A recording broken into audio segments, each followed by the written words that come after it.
Good morning. Welcome to iOS Tuitions for Judicial Services, online tuitions.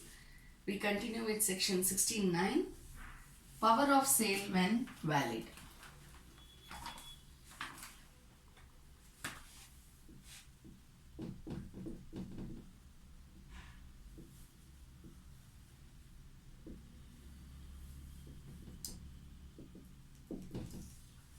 When does the mortgagee have the power to sell?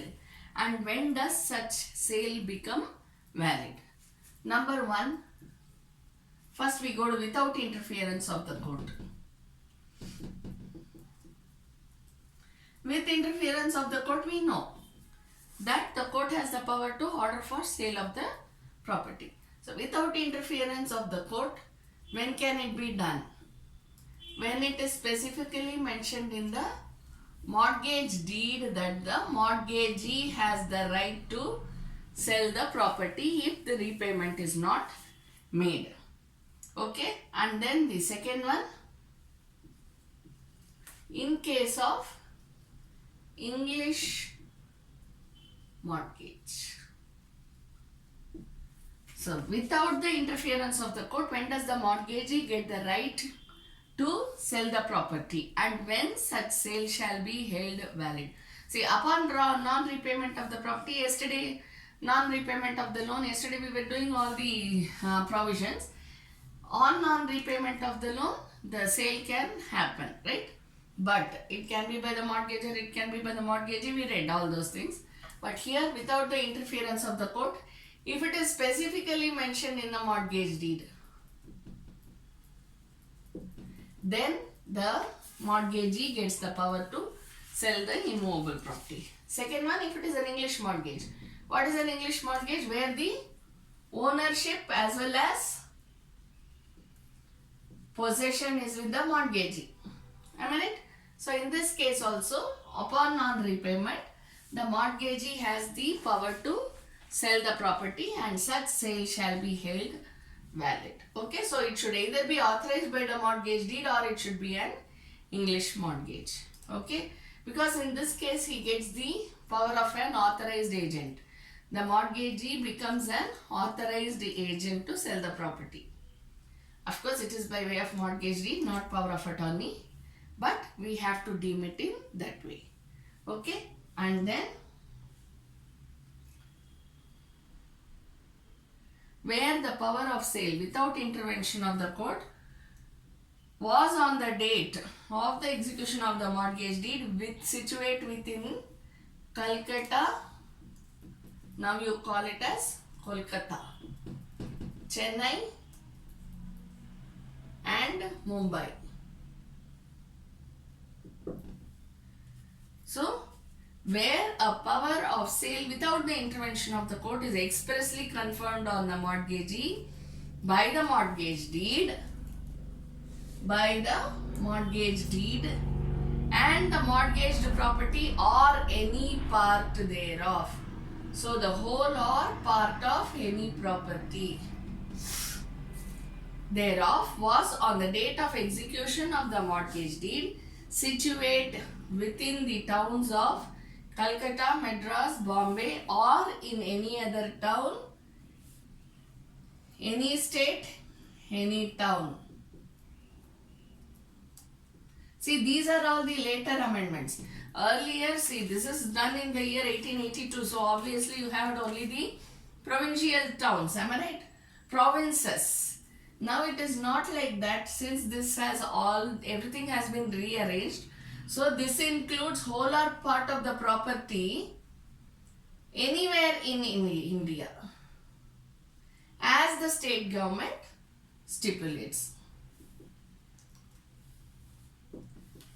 But the power to amend it and include the states and towns is upon the state government. Okay, this you should remember. Then, when can this power not be exercised? Power to sell, when it cannot be exercised. When cannot it be exercised? Number one, it can be exercised only when there is a notice in writing. it cannot be exercised in any way except where there is a notice in writing.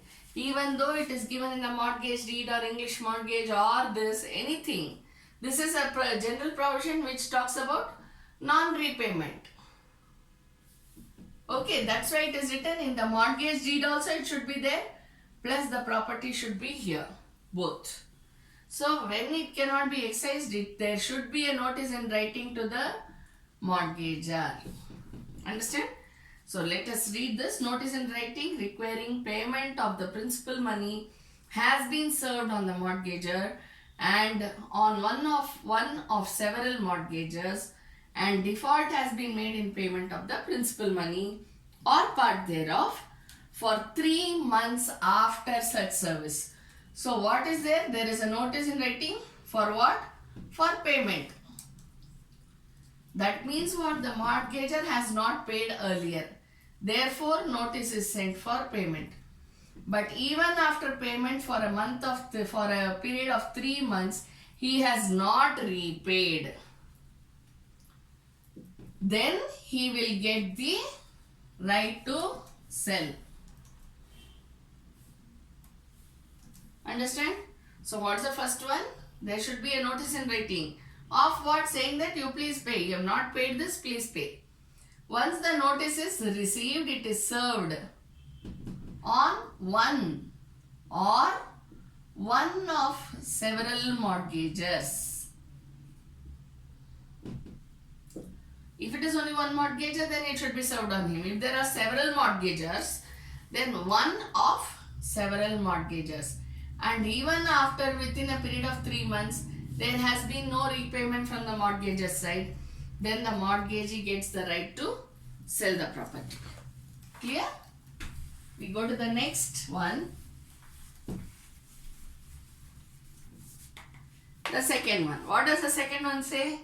Some interest under the mortgage amounting to at least 500 rupees is in arrear and unpaid for 3 months. Here what we are talking about?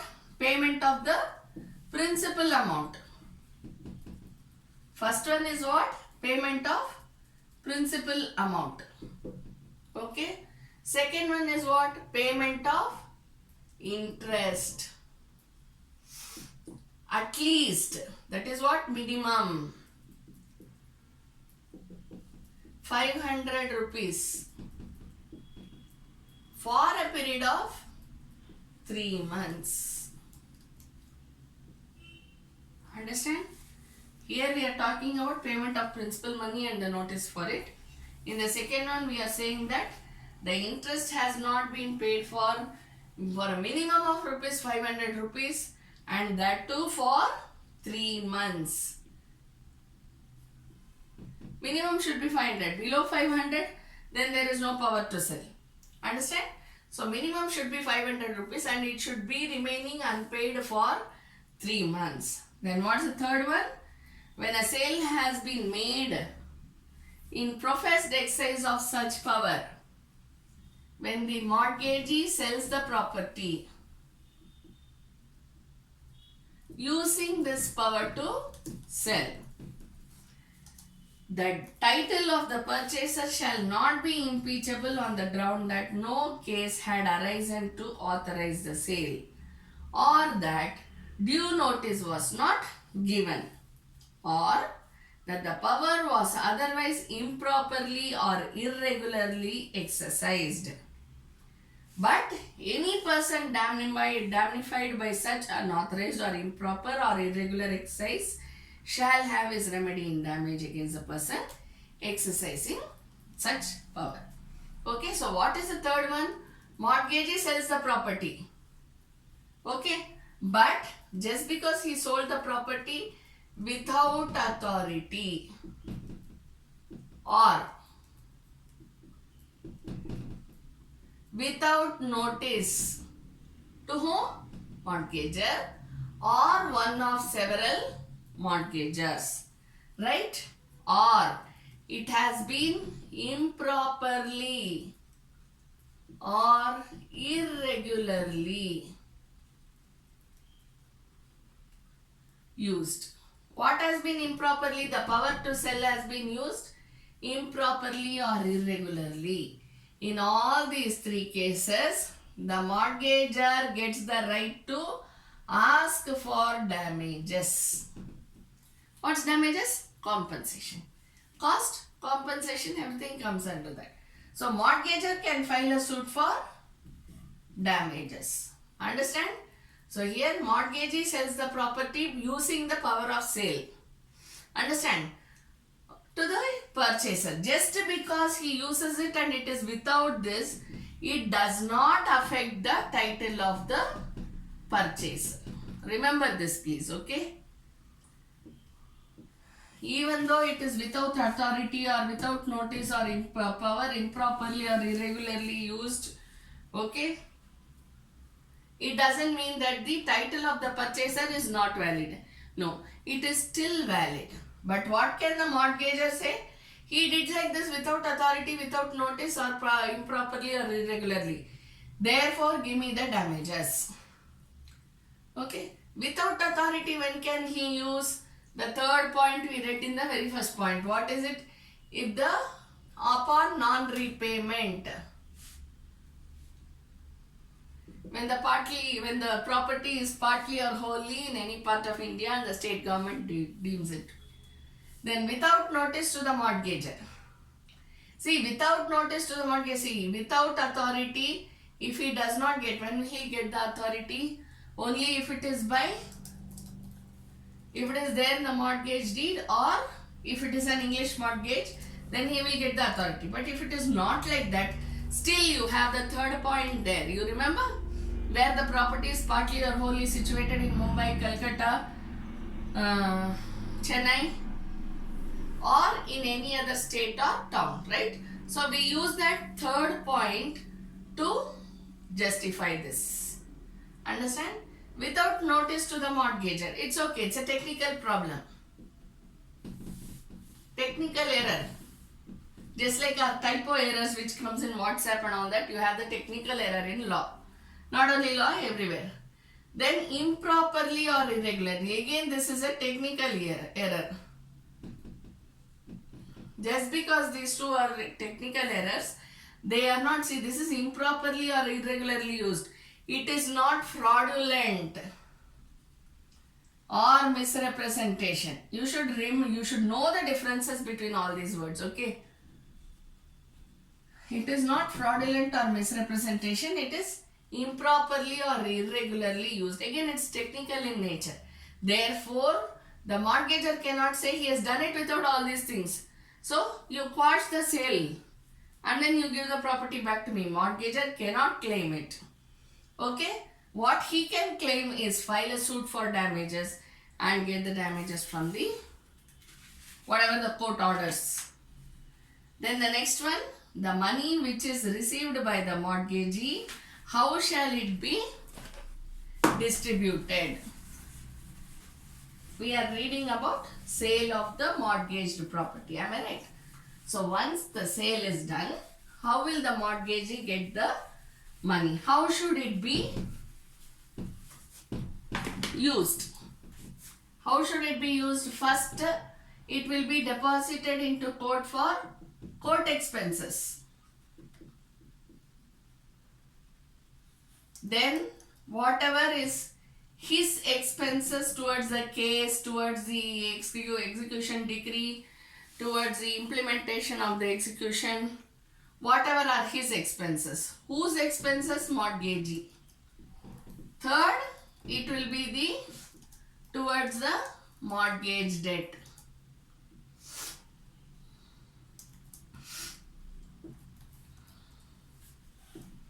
Understand? It will be towards the mortgage debt. Only when it is towards the mortgage debt, whatever is the balance he gets from that, it will be given back to the mortgagor.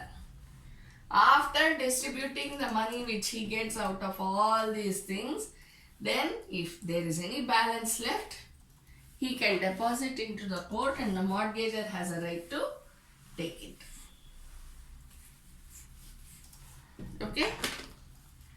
Then the next point. 69A, the next section. 69A. Appointment of receiver.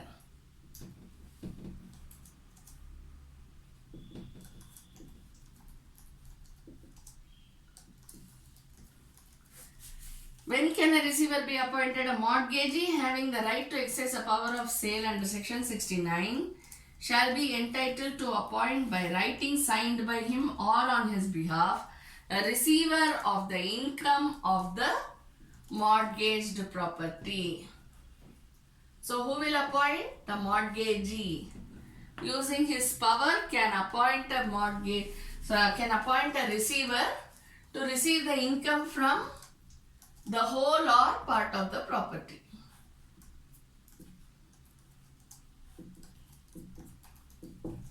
Okay. Then any person who has been named in the mortgage deed and is willing and able to act as receiver may be appointed by the mortgage. So any person who is named in the mortgage deed, it can be the manager, right?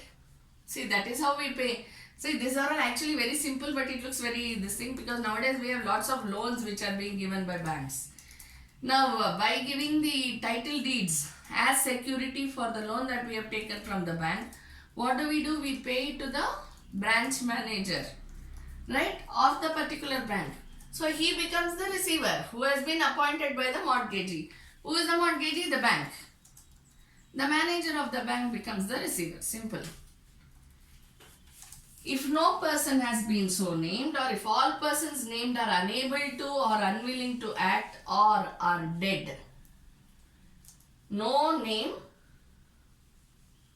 or name is there but unwilling or unable to act.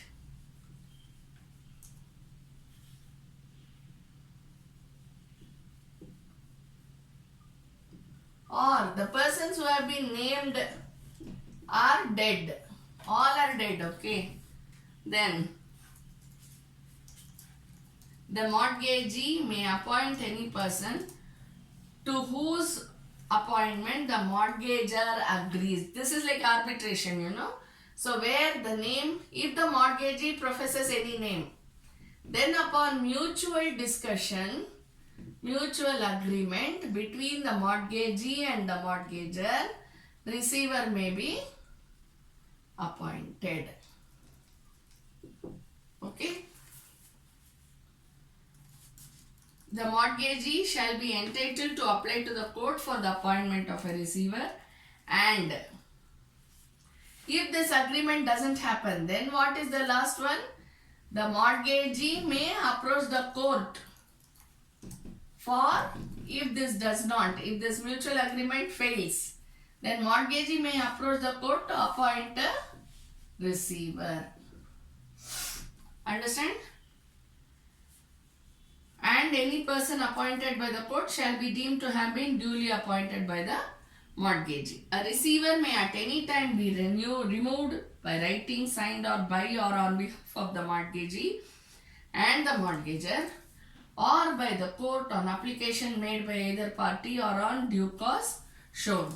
So this is regarding the removal of the receiver. If it has been if the person has been appointed by the mortgagee and mortgager, then there shall be a removal upon mutual agreement. Otherwise, application may be made to the court to remove the receiver. A vacancy in the officer of receiver may be filled in accordance with the provisions of this subsection. So, whatever we have seen till now, that is how there will be, the procedure will be for appointment of another receiver. Receiver may be appointed under the powers conferred under this section, shall be deemed to be an agent of the mortgager, and the mortgager shall be solely responsible for the receiver's acts or defaults unless the mortgagee otherwise provides, or unless the acts or defaults are due to the improper intervention of the mortgagee. So whose responsibility is the receiver? It is the mortgager's responsibility. Okay?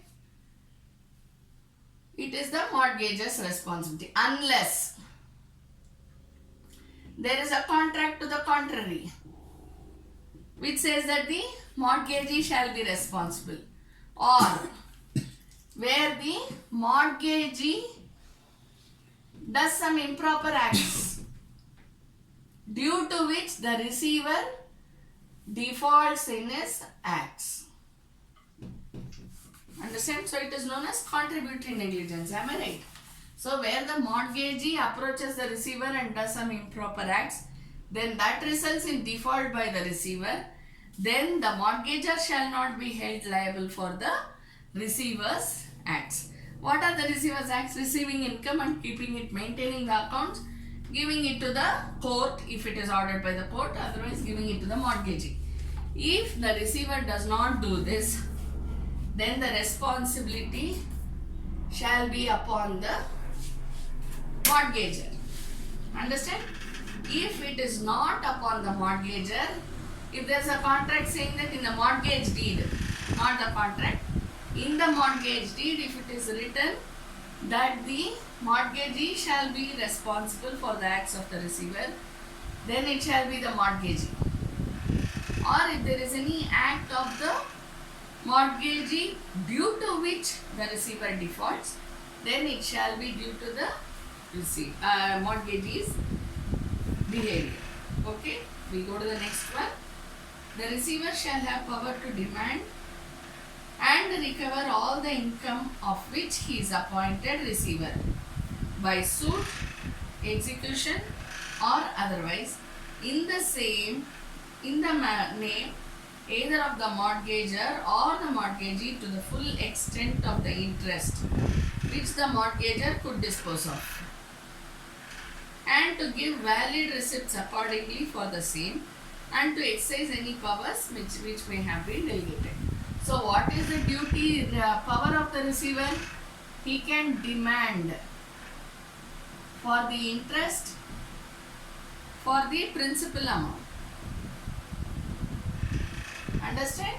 So he can demand and he can give the receipt for whatever is the money which has been paid by the mortgagor.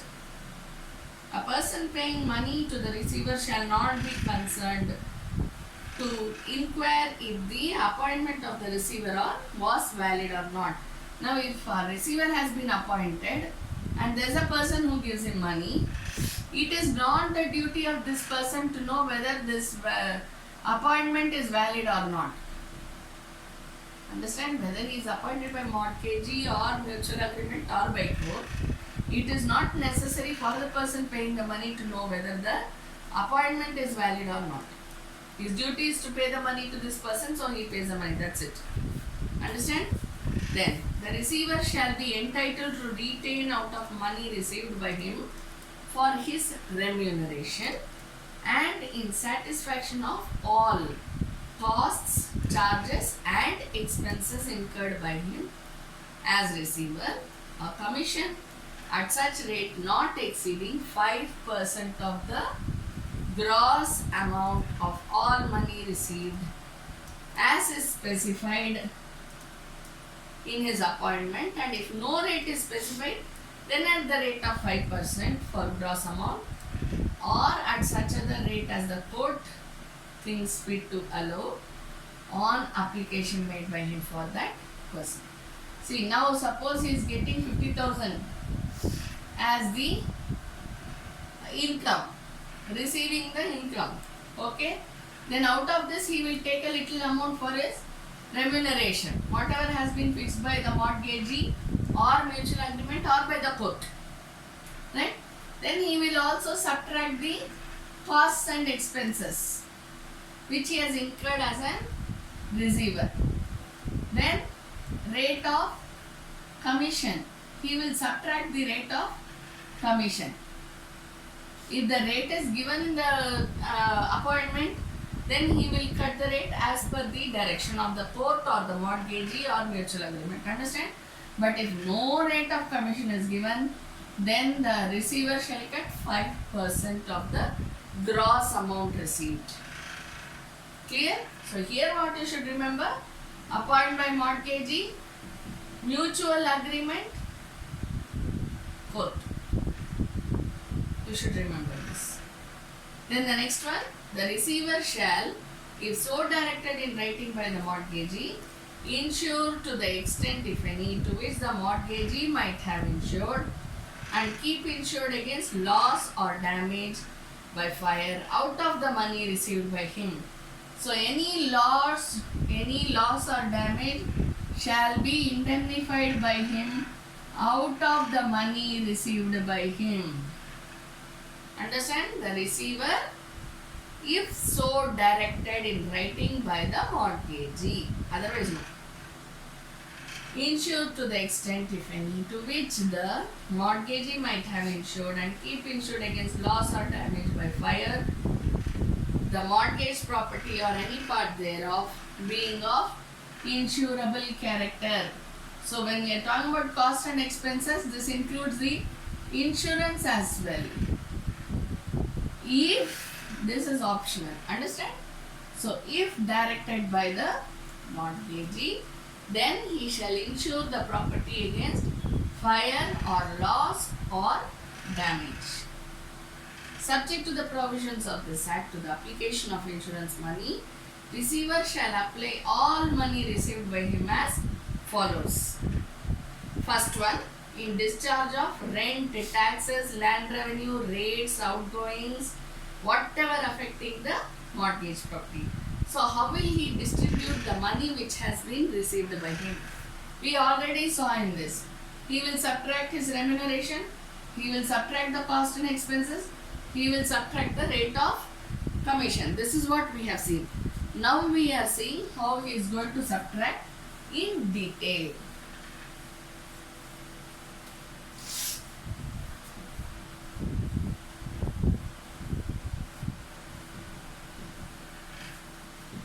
First, how will he subtract? He will discharge all the rents, taxes, land revenue, rates and outgoings. Secondly, how will he do that? Keeping down all annual sums and other payments and the interest on all principal sums having priority to the mortgage in right whereof he is receiver. First, he will give the rents, taxes, etc. Second, what he will do? He will subtract the principal and interest amount. Third, what he will do? He will take it for his commission. We already read, as per the rate or as per 5%. Right? Then fourth one, what will he do? In payment of interest falling due on the mortgage. Okay? Any other payments?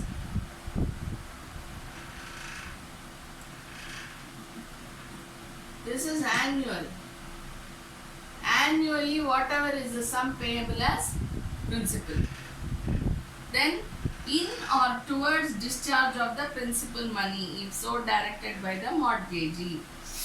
Okay, then the provisions of subsection 1 apply only as contrary intention is not expressed in the mortgage deed. So, what is subclause 1? It says that mortgagee having the right to exercise shall subject the provisions of subsection 2 shall be entitled to appoint. So here what we are seeing that the provision of subsection 1 apply only and if so far. So if there is a contract saying that mortgagee has the right to appoint a receiver, then he can appoint a receiver. We will continue with this. Thank you.